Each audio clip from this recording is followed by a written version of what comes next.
You carry a heavy weight. You wake up tired. You go to sleep tired. You think this weight is your job? You think it is your lack of money. You think it is the people around you who are loud and rude. You are wrong. The weight is not in your hands. The weight is not on your back. The weight is in your mind. It is your attitude. You are looking at a beautiful world with broken eyes. If you change the eyes, you change the world. Welcome to Luminary English, where stories light the way to better English. You are not just watching a video, you are stepping into a story. Listen closely, feel every word, and let today be the chapter that changes your English forever. Law 1. The dirty window. We begin with the most fundamental truth of the human mind. We do not see the world as it is. We see the world as we are. Imagine a man living in a small house on a hill. Every morning he wakes up, makes his coffee, and looks out of his front window. He looks at the street below. He sees trash on the road. He sees gray, ugly clouds. He sees people who look angry and sad. He says to himself, "What a terrible neighborhood. What a sad place to live." He drinks his coffee with a bitter taste in his mouth. He feels heavy. He feels trapped. One day, a friend visits him. The friend walks to the window and pauses. The friend takes a cloth and some water. He sprays the window. He wipes the glass. He scrubs away years of dust, dirt, and grease. The man looks out the window again. Suddenly, the street is not gray. The sun is shining. The trash was just a smudge of dirt on the glass. The angry people are actually smiling, walking their dogs, enjoying the morning. The neighborhood did not change. The street did not change. The weather did not change. The glass changed. This is the first law. Your attitude is the window. Most people spend their lives trying to fix the street. They try to change their boss. They try to change their wife or husband. They try to change the government. They run around outside screaming at the world to be better. But they never touch the glass. Biologically, your brain is a filter. It receives millions of pieces of information every second. It cannot process everything. So, it deletes things. If your attitude is negative, your brain deletes the beauty. It deletes the kindness. It only lets in the pain. This is called confirmation bias. It is a scientific term, but in our story, it is simply the dirty window. The trap here is thinking that you are a realist. You might say, "But teacher, the world really is bad. There really is war. There really is pain." Yes, that is true. But there is also love. There is also peace. There is also charity. If your window is dirty, you are blind to half of reality. You are not a realist. You are a pessimist disguised as a realist. So, what is the protocol? How do you clean the glass? You must catch yourself judging the street. When you walk into a room and think, "This place is loud," stop. Ask yourself, is the room loud or is my mind noisy? When you look at a person and think they are rude, stop. Ask yourself, are they rude or am I impatient? Clean the internal glass. When the window is clear, even a rainy day looks beautiful. Law 2. The heavy stone. There is a poison that many of you drink every day. You drink it and you expect the other person to die. This poison is called a grudge. It is anger that you hold on to. Let me tell you a story about the weight of anger. 2 monks were traveling together. One was a senior monk, wise and old. The other was a junior monk, young and strict. They were walking back to their monastery. They came to a river. The water was fast and deep. There was no bridge. On the bank of the river, there was a young woman. She was dressed in beautiful, expensive silk. She was afraid to cross. She did not want to ruin her dress. The senior monk did not hesitate. He walked up to the woman. He picked her up in his arms. He carried her across the river, through the mud and the water. He set her down gently on the dry ground on the other side. She did not thank him. She just walked away. The senior monk smiled and continued walking. The junior monk was furious. He was boiling inside. In their tradition, monks were not allowed to touch women. It was a strict rule. How could the master do this? And the woman! She was so rude. She did not even say thank you. The junior monk stayed silent, but his mind was screaming. He thought about it for 1 mile. He thought about it for 2 miles. He thought about it for 3 miles. His chest was tight. His fists were clenched. Finally, after 4 hours, he could not hold it in. He turned to the master and shouted, "Master, why did you carry that woman? We are monks. We cannot touch women, and she was so ungrateful." The old monk stopped. He looked at the young student with deep peace in his eyes. He said, "Brother, I put that woman down 4 hours ago. Why are you still carrying her?" This is the anatomy of a bad attitude. The event happens, the event ends, but you keep the event alive in your mind. You carry the woman. You carry the insult. You carry the mistake. When you hold on to anger, your body releases stress hormones. Your heart beats faster. Your digestion stops. You are physically hurting yourself. You are burning your own hand with a hot coal, hoping the other person feels the pain. They do not feel it. They are gone. They are living their life. You are the only one burning. The trap is thinking that your anger is justice. You think, if I stop being angry, I am saying what they did was okay. No. Forgiveness is not saying what they did was okay. Forgiveness is saying, I will not carry this stone anymore. The protocol is simple but hard. Visualize the stone. When you feel that old anger about something that happened yesterday or last year, imagine a heavy rock in your hand. Feel the weight. Then, physically open your hand. Drop it. Let it fall into the river. You do not need to carry the woman across the entire journey of your life. Put her down. Law. 3. The empty boat. Why do we get angry? Why do we have a bad attitude when someone bumps into us? It is rarely because of the physical pain. It is because of the ego. It is because we feel disrespected. Imagine you are rowing a small boat on a foggy lake. It is early morning.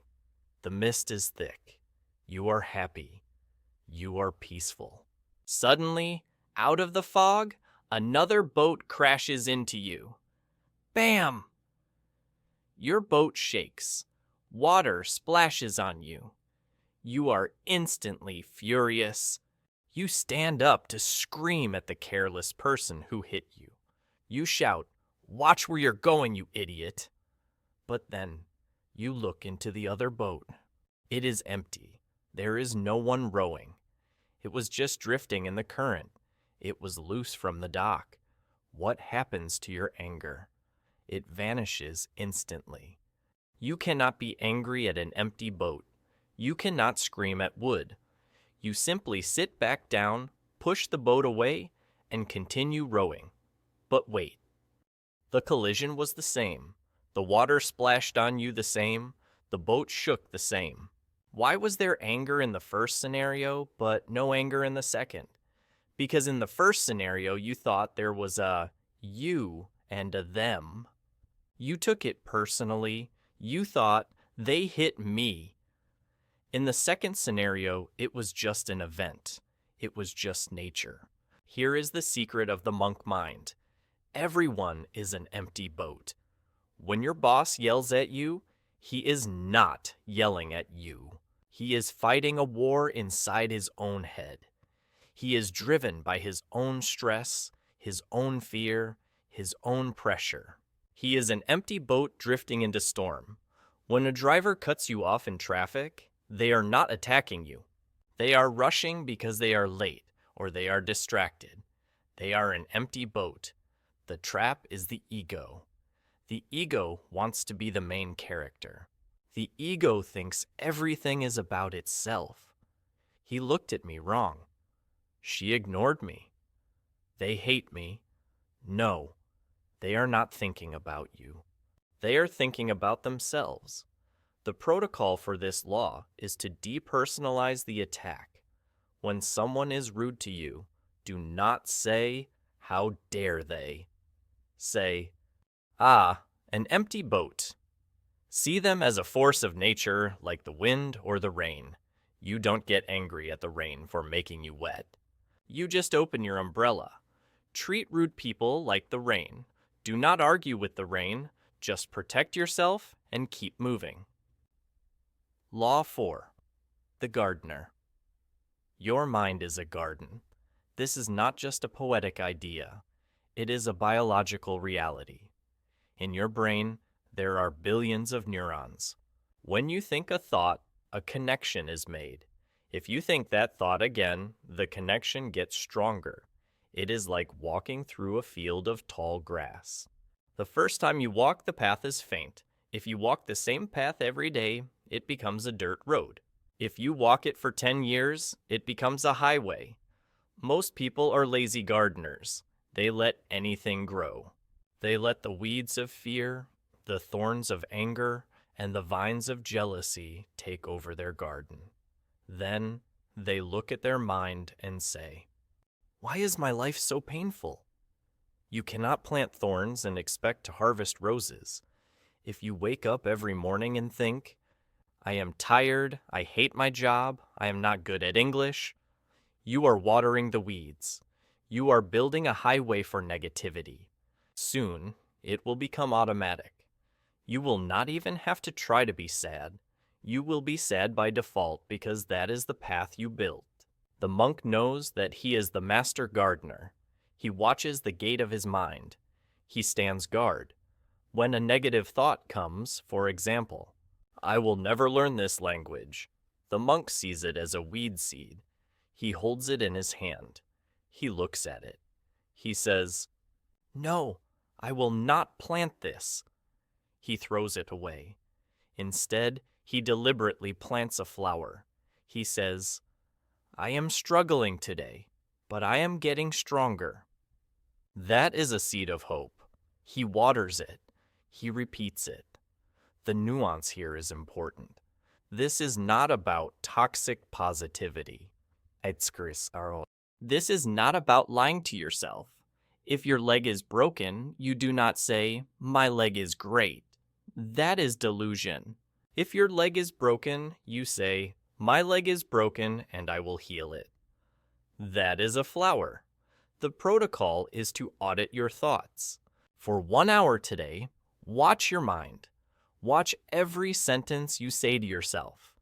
Are you planting poison or are you planting food?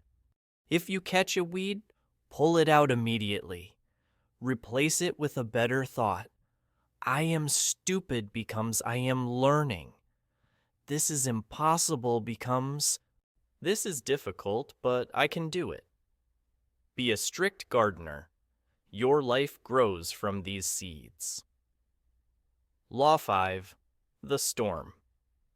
There is a space, a tiny, invisible space. It is the most important space in your life. It is the space between the stimulus and the response. The stimulus is what happens to you. The response is what you do. For the average person, there is no space. Stimulus. Someone insults them. Response. They insult back immediately. Stimulus. They lose money. Response. They panic immediately. They are like a dry leaf in the wind. The wind blows left, they go left. The wind blows right, they go right. They have no control. They are slaves to the environment. The monk creates space. Imagine a great oak tree in a storm. The wind howls. The rain beats against the bark. Does the tree scream? No. Does the tree fight the wind? No. If the branches are too stiff, they will break. The tree has deep roots. It stays grounded. It lets the wind blow through its leaves. It waits. When a bad event happens, you must find the pause. Your body will want to react. Your blood will get hot. This is the fight or flight system. It is ancient biology. It wants you to punch or run. But you are not a caveman anymore. You are a modern human with a conscious mind. The trap is believing that your first emotion is the truth. You feel angry, so you think you are angry. No, you are experiencing a chemical reaction.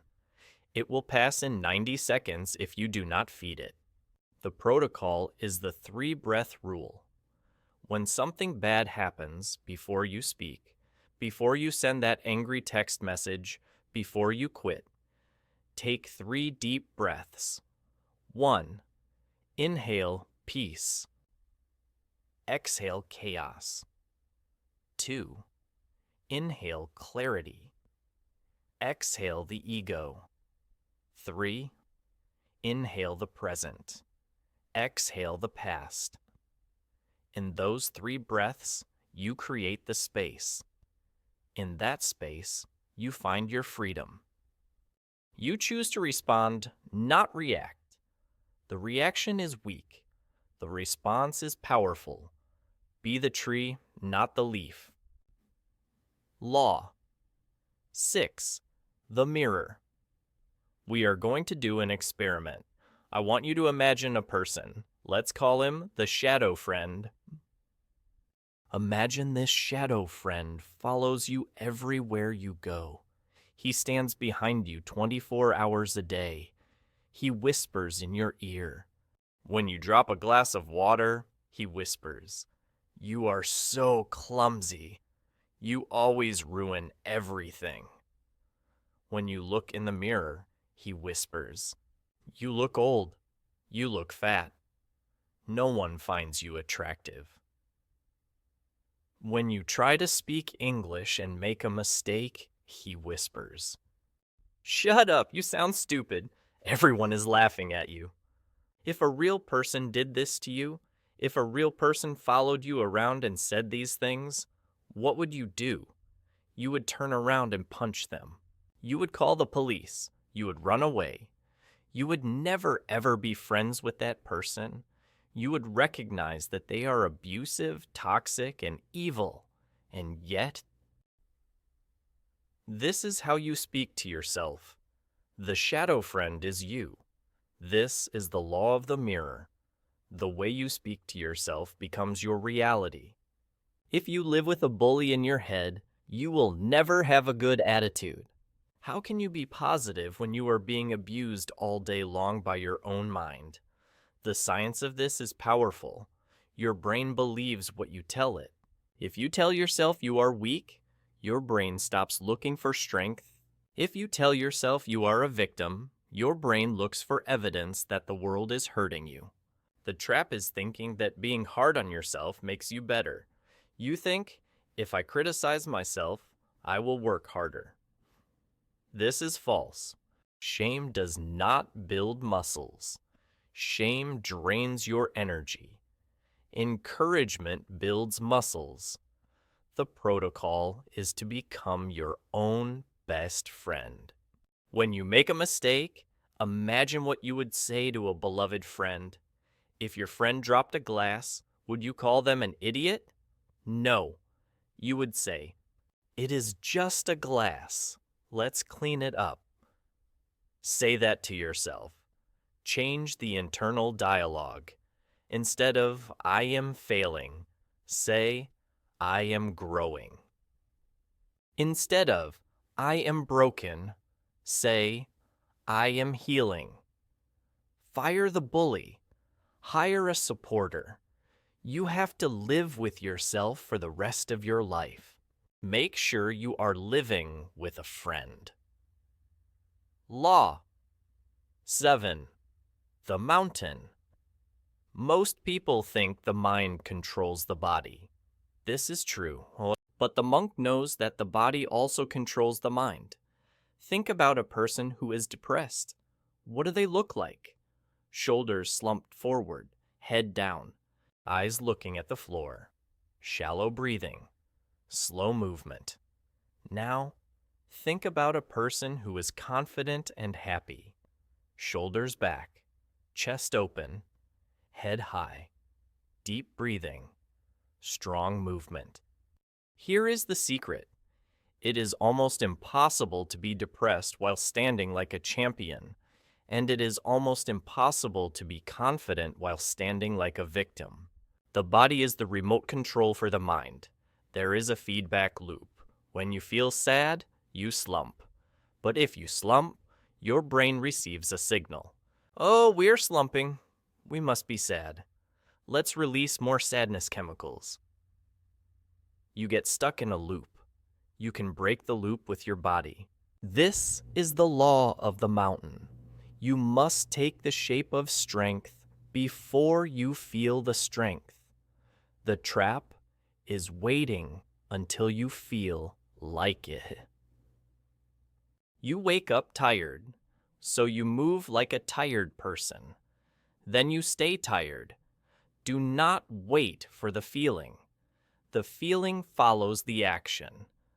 The protocol is the power posture. Right now, as you listen to this, check your body. Are you hunched over? Are you small? Stand up or sit up straight. Pull your shoulders back. Lift your chin. Look at the horizon, not the floor. Take a massive breath into your belly. Smile, even if you don't want to. Just force the muscles of your mouth to smile. Hold this for 2 minutes. You will feel a shift. It is chemical. Testosterone rises. Cortisol falls. The clouds in your mind will clear. You did not think your way to a better attitude. You moved your way there. Be the mountain, stable, high, unshakable. Law 8. The river. Suffering comes from a simple equation. Suffering equals pain multiplied by resistance. Pain is inevitable. You will get sick. You will lose money. People will leave you. This is the nature of life. This is the pain. Resistance is your refusal to accept it. Resistance is saying, no, this shouldn't be happening. Why me? I refuse this. When you multiply pain by resistance, you get suffering. Imagine a river flowing down a mountain. It encounters a giant rock. Does the water stop? Does the water argue with the rock? Does the water say, you shouldn't be here? No. The water flows around the rock. It goes left. It goes right. It goes over. It changes its shape. It continues its journey to the ocean. A bad attitude is a rigid mind. It is like ice. When ice hits a rock, it shatters. A good attitude is a fluid mind. It is like water.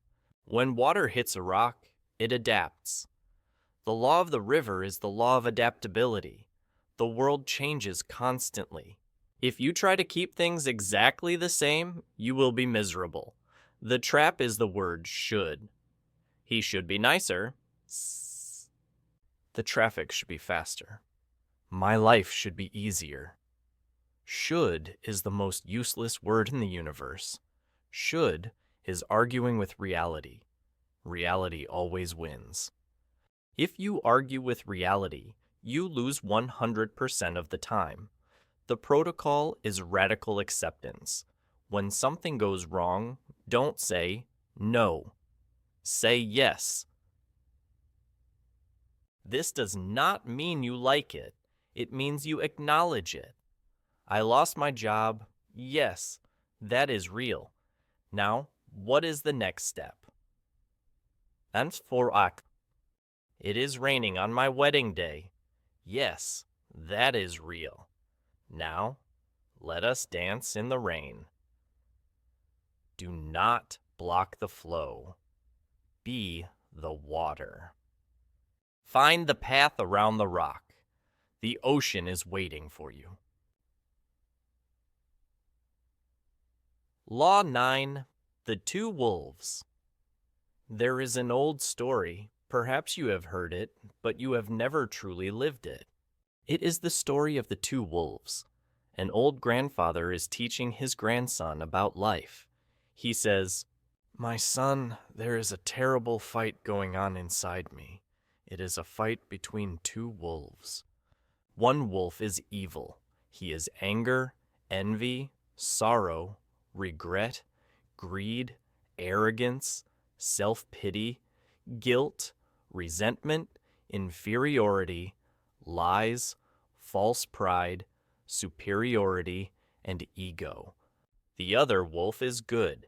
He is joy, peace, love, hope, serenity, humility, kindness, benevolence, empathy, generosity, truth, compassion, and faith."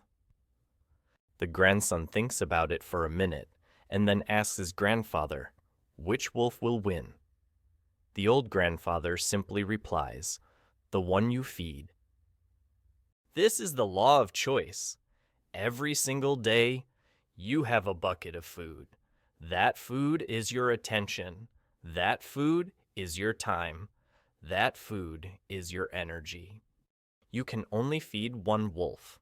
When you spend 3 hours scrolling through social media, comparing yourself to others, feeling jealous, you are feeding the evil wolf. He gets stronger. His teeth get sharper. He dominates your mind. When you spend 1 hour learning English or helping a friend or sitting in silence and gratitude, you are feeding the good wolf. He gets stronger. He protects you. The trap is thinking the wolves will go away. They will never go away. The dark wolf will always be there, waiting in the corner of your mind. You cannot kill him, but you can starve him. You can make him so weak that he cannot bite you. The protocol is to check your diet. Not your food diet, but your mental diet. What are you watching? What are you listening to? Who are you spending time with? If you watch the news for 2 hours, you are eating fear. If you listen to sad music all day, you are eating sorrow. Change the food. Feed the white wolf. Give him strength, and he will lead you through the forest. Law 10. The Teacher. What is your relationship with failure? For the person with a bad attitude, failure is a tombstone. It is the end. They try, they fail. They say, "I am not good enough," and they quit. They see failure as proof that they are weak. For the monk, failure is not a tombstone. It is a stepping stone. Imagine a fire. You want to make a big, warm fire. You need wood. Failure is the wood. You cannot have a fire without wood. You cannot have success without failure. Every time you make a mistake in English, you are throwing a log onto the fire. You are learning what not to do. You are refining your understanding. The pain of the mistake is the heat of the learning. The law of the teacher says, the obstacle is the way. If you are not failing, you are not trying hard enough. If you are comfortable, you are not growing. A bad attitude avoids pain. A great attitude seeks the pain of growth. The trap is perfectionism. Perfectionism is just fear in a fancy suit. Perfectionism says, if I cannot do it perfectly, I will not do it at all. This is death. This is stagnation. The protocol is to fail forward. When you mess up, do not hide. Do not apologize for your existence. Analyze it. Ask, what did this teach me? Ah, I used the wrong verb tense. Good. Now I know. Ah, I trusted the wrong person. Good. Now I am wiser. Extract the lesson. Burn the wood. Let the fire of your wisdom grow brighter with every mistake. Do not waste your suffering. Use it. Law. 11. The gift. Let us talk about wealth. Imagine a king. He lives in a golden palace. He has servants. He has the best food. But he has a sickness of the mind. He is always looking at what he does not have. He wants a bigger kingdom. He wants a younger wife. He wants more gold. He eats the finest steak, but he tastes nothing because he is angry about a small tax dispute. This king is a beggar. He is poor. Now imagine a poor man. He lives in a small hut. He has simple bread for dinner, but he sits with his family. He smells the fresh bread. He looks at the sunset. He laughs with his children. He tastes the bread and thinks, "This is delicious. I am so lucky to eat." This man is a king. He is rich. Wealth is not what you have. Wealth is what you appreciate. This is the law of the gift. Gratitude is not magic. Gratitude is simply sight. It is the ability to see the gold that is already in your hands. The trap is the if-then mentality. If I get $1 million, then I will be happy. If I speak perfect English, then I will be confident. No, it works the other way around. Be happy now, and you will make money. Be confident now, and you will learn English. You cannot delay happiness. The future does not exist. If you cannot be happy with a cup of coffee, you will not be happy with a yacht. The mind that complains about the coffee is the same mind that will complain about the yacht. The protocol is the treasure hunt. Every day, you must find 3 small gold coins in the dirt. 1. The sun on your face. 2. The taste of your tea. 3. The smile of a stranger. Write them down. Train your brain to scan the world for the good. At first, it will be hard. Your brain is used to scanning for danger. Force it to scan for beauty. Within 30 days, you will see diamonds everywhere. Law. 12. The shadow. Fear is the primary enemy of a good attitude. Fear of judgment. Fear of loss. Fear of the unknown. But what is fear?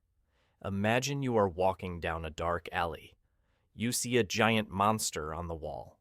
It is huge. It has claws. You are terrified. You freeze. Then you look closer. You see a tiny mouse on the ground in front of a street light. The mouse is small, but the light casts a shadow that is 50 feet tall. The monster is just a shadow. Fear is a shadow. It looks big. It looks dark. But it has no weight. It cannot touch you. It is an illusion created by your mind projecting into the future. The law of the shadow says, the only way to destroy a shadow is to walk through it. If you run from the shadow, it chases you. It gets bigger. If you turn and face it, if you walk towards the light, the shadow disappears. A bad attitude comes from hiding. You hide from the difficult conversation. You hide from the English practice. You hide from the gym. The more you hide, the weaker you feel. The trap is waiting for the fear to go away before you act. I will do it when I am not afraid. You will wait forever. The fear only goes away after. You do the thing. Courage is not the absence of fear. Courage is acting despite the fear. The protocol is do it scared. Etzery. Are you afraid to speak English? Speak. Your hands will shake. Your voice will tremble. That is okay. Do it shaking. Do it trembling. Just do it. Once you walk through the shadow, you will turn around and see that it was just a mouse. You will laugh at how small it really was. Law 13. The other. We judge others because we do not know their story. There is a famous story about a man on a subway train. It is Sunday morning. The train is quiet. People are reading newspapers. Suddenly, a man gets on with his children. The children are wild. They are screaming, throwing things, disturbing everyone. The man sits there and does nothing. He just stares at the floor. The people on the train are angry. You can feel the tension. Finally, one person says to the man, "Sir, your children are disturbing everyone. Can you not control them?" The man lifts his head. He looks like he just woke up from a nightmare. He says softly, "Oh, I am so sorry. We just came from the hospital. Their mother died 1 hour ago. I don't know what to do. And I guess they don't know how to handle it either." In 1 second, everything changes. The anger vanishes. It is replaced by deep compassion and pity. "Oh, I'm so sorry. Can I help? Do you need anything?" The children are still screaming. The noise is the same. But your attitude flipped from hate to love. Why?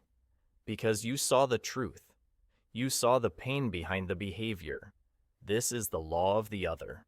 Everyone you meet is fighting a battle you know nothing about. The rude cashier might be going through a divorce. The slow driver might be sick. The angry boss might be terrified of losing his company. The trap is thinking people are against you. Usually people are just in pain. Hurt people hurt people. The protocol is to replace judgment with curiosity. When someone acts badly, do not say, "He is a jerk." Ask, "I wonder what pain he is carrying. I wonder what happened to him today." This softens your heart. It keeps your window clean. It protects your peace. You do not have to absorb their poison. You can just look at it with understanding. Law 14. The now. We arrive at the final law. The law of the now. Where does a bad attitude live? It lives in the past. I regret what I did. I miss the old days. It lives in the future. I am worried about tomorrow. What if I fail? The past is a ghost. It is gone. You cannot touch it. The future is a fantasy. It has not happened. It is just a movie in your mind. The only thing that is real, the only place where life actually exists, is right here, right now. Anxiety cannot survive in the present moment. Try this. Look at your hands. Look at the room you are in. Listen to the sound of my voice. In this exact second, is there a problem? Are you safe? Yes. Are you breathing? Yes. Are you fed? Yes. There is no problem in the now. The problem is only in your memory or your imagination. The monk lives in the now. When he eats, he just eats. When he walks, he just walks. He does not eat while worrying about tomorrow. He does not walk while regretting yesterday. The trap is time traveling. Most people spend their whole lives time traveling. They are physically in the kitchen, but mentally they are in the office next week. They are physically with their children, but mentally they are replaying an argument from 5 years ago. They are never home. The protocol is to return to the breath. Aftrasil. Your breath is your anchor. Your breath is always in the now. You cannot breathe in the past. You cannot breathe in the future. When you feel the weight of the world, stop. Feel the air enter your nose, cool. Feel the air leave your nose, warm. Do this 10 times. You will snap back into reality. You will leave the ghost land of worry and return to the solid ground of the present. Free reflection. I tell you these laws not because I am perfect. I tell them because I was broken. I used to carry the stone. I used to let the weeds grow in my garden. I was angry at the world. I blame my country, my teachers, my empty pockets. I was a victim. I looked through a window so dirty that I thought the sun had died. It was a heavy way to live. It was exhausting. I learned these laws through pain. I learned that I could not change the wind, but I could adjust my sails. I learned that the war was not outside, but inside. I am still learning. Every day, I have to clean the window. Every day, I have to feed the white wolf. It is not a destination. It is a practice. The outro attitude is not a mood. It is a discipline. It is a muscle. You do not just have a good attitude. You build it day by day, choice by choice, breath by breath. You now have the 14 laws. You have the map. But a map is useless if you do not walk. I challenge you. Do not just close this video and forget. Pick one law. Just one. Live it today. Clean one window. Drop one stone. Plant one flower.